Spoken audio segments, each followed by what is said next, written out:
Heart के patients में usually जब हार्ट फेलियर होता है तो पंप फंक्शन यानी हार्ट का इजेक्शन फ्रैक्शन यानी लेफ्ट वेंट्रिकुलर इजेक्शन फ्रैक्शन, ये सिंगल मोस्ट इंपॉर्टेंट क्राइटेरिया होता है जिस पर पेशेंट का जीना मरना या उसका ओवरऑल सर्वाइवल डिपेंड करता है।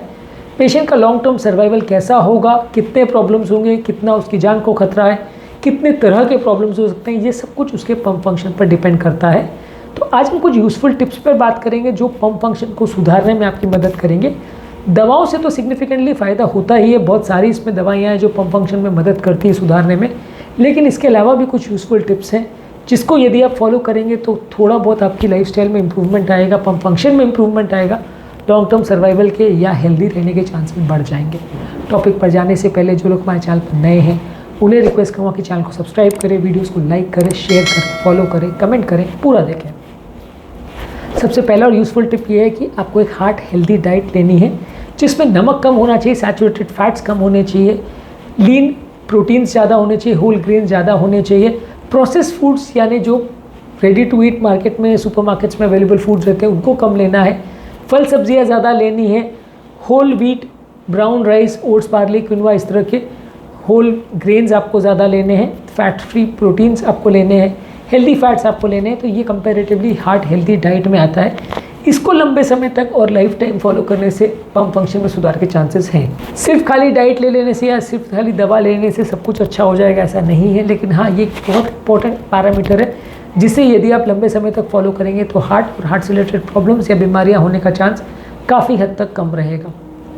इसके अलावा आपको पानी के इंटेक पर ध्यान देने की ज़रूरत है। आपको पानी सीमित मात्रा में लेना है। बहुत ज़्यादा अगर हार्ट फेलियर है तो पानी का इंटेक रिस्ट्रिक्टेड रहेगा, 1 से 1.5 लीटर तक रहेगा। जितना सीवियर हार्ट फेलियर, जितने ज़्यादा सिम्टम्स, उसके हिसाब से आपका फ्लूइड इंटेक उतना रिस्ट्रिक्टेड रहेगा। यदि आपका पंप फंक्शन अच्छा है तो फ्लूइड रिस्ट्रिक्शन की ज़रूरत नहीं है, तो वैसे में आपको पानी ज़्यादा लेना है। वैसे पेशेंट में उल्टा ज़्यादा पानी लेने से फ़ायदा मिलेगा क्योंकि बॉडी में क्लॉटिंग की टेंडेंसी और हार्ट का और किडनी का फंक्शन में इंप्रूवमेंट के चांसेस बेटर रहते हैं यदि आप ज़्यादा पानी लें तो इसलिए आपके पेशेंट में हार्ट फेलियर कितना सीवियर है उसके हिसाब से डिसाइड होगा कि उसको कितना पानी का रिस्ट्रिक्शन रखने की ज़रूरत है। इसके अलावा रेगुलर फिजिकल एक्टिविटी करिए, अपने आप को कोई ना कोई चीज़ में बिजी रखिए। हर तरह की फिजिकल एक्टिविटी, चाहे चलना है, फिरना है, अलग अलग तरह के एक्टिविटीज़ है या जिम है या एक्सरसाइज है, सारे चीज़ों में आपको खुद को इन्वॉल्व रखना है। जितना फिजिकली एक्टिव रहोगे उतना लॉन्ग टर्म आपका स्टैमिना अच्छा रहेगा, लॉन्ग टर्म प्रॉब्लम्स होने के चांस कम रहेंगे। आपको एरोबिक एक्सरसाइज जैसे वॉकिंग, साइकिलिंग, स्विमिंग, ये सारी चीज़ों पर फोकस करना है। इसके अलावा थोड़ा टाइम आपको स्ट्रेंथ ट्रेनिंग पर भी देना है, मसल बिल्डिंग पर भी फोकस करना है। इससे भी हार्ट के पंप फंक्शन में सुधार होने में मदद मिलेगी। जितने तरह की एक्सरसाइज आप करेंगे उतना आपके हार्ट के लिए अच्छा है। हालांकि हर तरह की एक्सरसाइज में कुछ ना कुछ थोड़ा बहुत रिस्क रहता है, तो वो रिस्क के बारे में एक्सरसाइज चालू करने से पहले डॉक्टर के साथ अपनी कंडीशन को डिस्कस करें और एक्सरसाइज से रिलेटेड क्या प्रिकॉशंस हैं उनको भी डिस्कस करें। आपके फिटनेस ट्रेनर से भी डिस्कस कर सकते हैं। इसके अलावा यदि आपको कोई व्यसन है जैसे स्मोकिंग करना, बीड़ी सिगरेट पीना, तंबाकू खाना यानी टोबैको चू करना या अल्कोहल लेना, ये सारी चीज़ें हर तरह के हार्ट फेलियर पेशेंट्स के लिए नुकसानदायक है। आपको इसको बंद रखना है। यदि आप इस तरह का कोई भी व्यसन करते हैं तो दवाइयों का असर भी कम होगा। और बंद मतलब यहाँ पे पूरी तरह से बंद ही रखने की हम बात कर रहे हैं। यहाँ पे सिर्फ कम रखने से या उसको रिस्ट्रिक्ट करने से उतना फ़ायदा नहीं होगा जितना पूरी तरह से बंद करने में आपको फ़ायदा होगा। इसके अलावा आपको मेंटल स्ट्रेस को कम करना है। योगा, प्राणायाम, डीप ब्रीदिंग एक्सरसाइज, ये सारी चीज़ें करके आप दिमाग को रिलैक्स कर सकते हैं, मेंटल स्ट्रेस लेवल को कम कर सकते हैं। जितना मेंटल स्ट्रेस पर कंट्रोल करेंगे उतना हार्ट फेलियर में भी फ़ायदा होगा, लॉन्ग टर्म पंप फंक्शन सुधरेगा। हेल्दी बॉडी वेट मेंटेन करिए, अलग अलग तरह की एक्सरसाइजेस, फास्टिंग और डाइट करके आप अपने बॉडी वेट को बहुत कम भी मत होने दीजिए, बहुत ज़्यादा भी नहीं, दोनों ही नुकसानदायक है। बहुत कम बॉडी वेट रहेगा तो बॉडी वीक होगी, बहुत ज़्यादा बॉडी वेट होगा तो बीपी, शुगर, कोलेस्ट्रॉल और हार्ट अटैक के चांसेस बढ़ जाएंगे। तो दोनों ही तरह से आपको नुकसान है, आपको दोनों को ही मेंटेन करना है। अच्छी नींद का होना भी ज़रूरी है। आपको लगभग 7 से 9 घंटे डेली नींद रखने की ज़रूरत है। अच्छी रेस्टोरेटिव स्लीप से आपकी बॉडी में स्ट्रेस हार्मोन्स का जो फ्लो है वो कंपैरेटिवली कम होगा और ये हार्ट के लिए अच्छा है। रेगुलर मेडिकल हेल्थ चेकअप्स करिए। अलग अलग तरह के हार्ट के टेस्ट, चाहे बीपी, शुगर, कोलेस्ट्रॉल का टेस्ट है, किडनी के फंक्शन के टेस्ट है, बॉडी के प्रोटीन्स वगैरह का टेस्ट है, या इकोकार्डियोग्राफी हार्ट का पंप फंक्शन देखने के लिए, ट्रेडमिल टेस्ट हार्ट की एफर्ट टॉलरेंस देखने के लिए, ये सारी चीज़ें एटलीस्ट साल में 1 से 2 बार आपको करने की आवश्यकता है, ताकि इसमें अगर कोई सिग्निफिकेंट दवाओं में फेरबदल करने की ज़रूरत है या अगर आपको कोई सिग्निफिकेंट नई चीज़ को करने की ज़रूरत है पंप फंक्शन के लिए, तो एटलीस्ट टाइम टू टाइम आपको पता चलता रहेगा। यदि आपकी दवाओं से या आपकी लाइफस्टाइल चेंजेस से फ़ायदा नहीं हो रहा है तो वो भी आपको पता चलेगा और आपको क्या चेंजेस करने हैं उसका आइडिया मिलेगा। कई पेशेंट्स का क्या होता है कि वो सालों तक टेस्ट कराते नहीं हैं, और जब टेस्ट नहीं कराते तो डॉक्टर को भी पता नहीं चलता है कि इस कंडीशन में सुधार हो रहा है या नहीं, और फिर फाइनली कंडीशन कई बार बहुत बिगड़ जाती है। तो यदि आपको हेल्दी लाइफस्टाइल मेंटेन करना है तो ज़रूरी है कि रेगुलर आप हेल्थ चेकअप्स करिए, खासकर उन लोगों को जिनका heart pump function already compromised है। जितना ज़्यादा सीवियर हार्ट फेलियर उतना ज़्यादा फ्रीक्वेंसी आपको रखना पड़ेगा। बहुत सीवियर हार्ट फेलियर के पेशेंट महीना में या 2-2, 3-3 महीने में डॉक्टर को दिखाते रहे तो अच्छा है। माइल्ड हार्ट फेलियर या थोड़ा बहुत अगर प्रॉब्लम है तो आप 3 से 6 महीने में भी दिखाएं तो चलेगा। इसके अलावा हार्ट को बहुत ज़्यादा स्ट्रेस आउट मत करिए, बहुत ज़्यादा फिजिकल एक्सर्शन सडनली मत करिए। एक्सट्रीम फिजिकल एक्सर्शन हार्ट के लिए अच्छा नहीं है। आपका जितना स्टैमिना है उसी हिसाब से आपको एक्सर्ट करना है। बहुत ज़्यादा ओवर एक्सर्शन एक बार में अगर आप सडनली कर लेते हो तो प्रॉब्लम्स होने का चांस ज़्यादा है।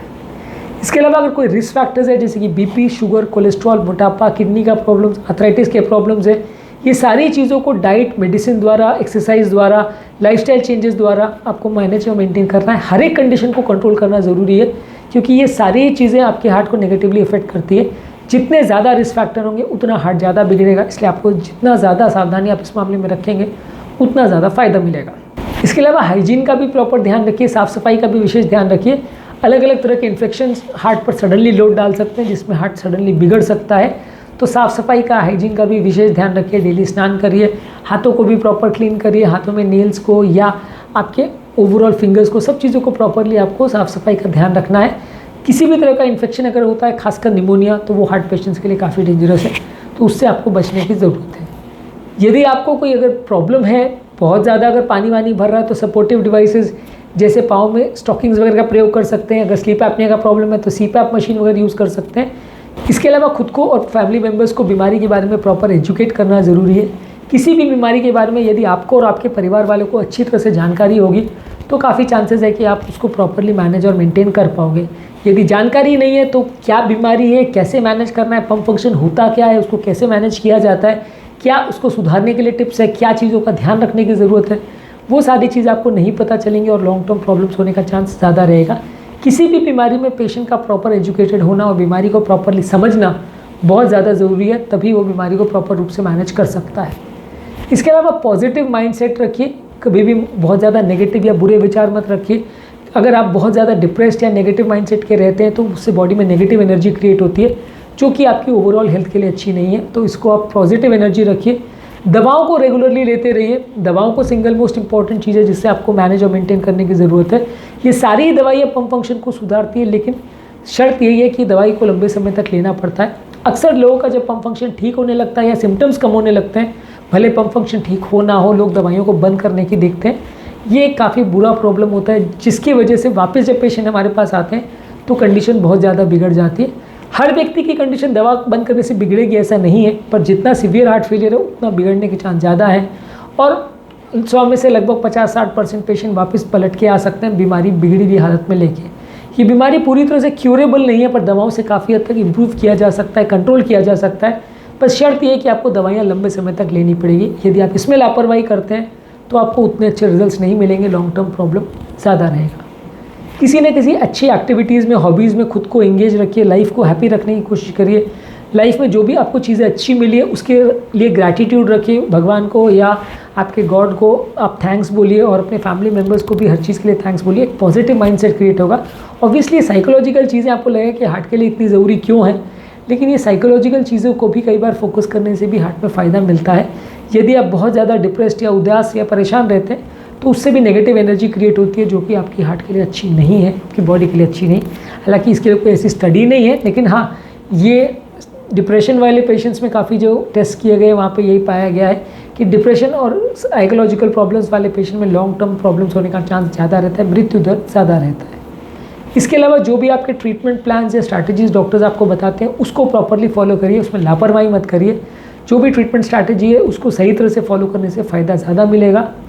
आसपास अच्छे सपोर्ट ग्रुप्स क्रिएट करिए जिसमें आपकी फैमिली इन्वॉल्व हो, आपके रिलेटिव्स इन्वॉल्व हो, फ्रेंड्स इन्वॉल्व हो। ये सब आपको मेंटल और फिजिकल हर तरह का सपोर्ट अगर देंगे तो लॉन्ग टर्म बीमारी से लड़ने में आपको ताकत मिलेगी, पंप फंक्शन में भी सुधार मिलेगा, लॉन्ग टर्म आपके सर्वाइवल के चांसेस बढ़ जाएंगे। तो आज के टॉपिक में हमने कुछ यूज़फुल टिप्स पर बात करी, जो यदि आपको पंप फंक्शन का प्रॉब्लम है, हार्ट फेलियर का प्रॉब्लम है, तो उसको सुधारने में आपकी कुछ हद तक मदद करेगा।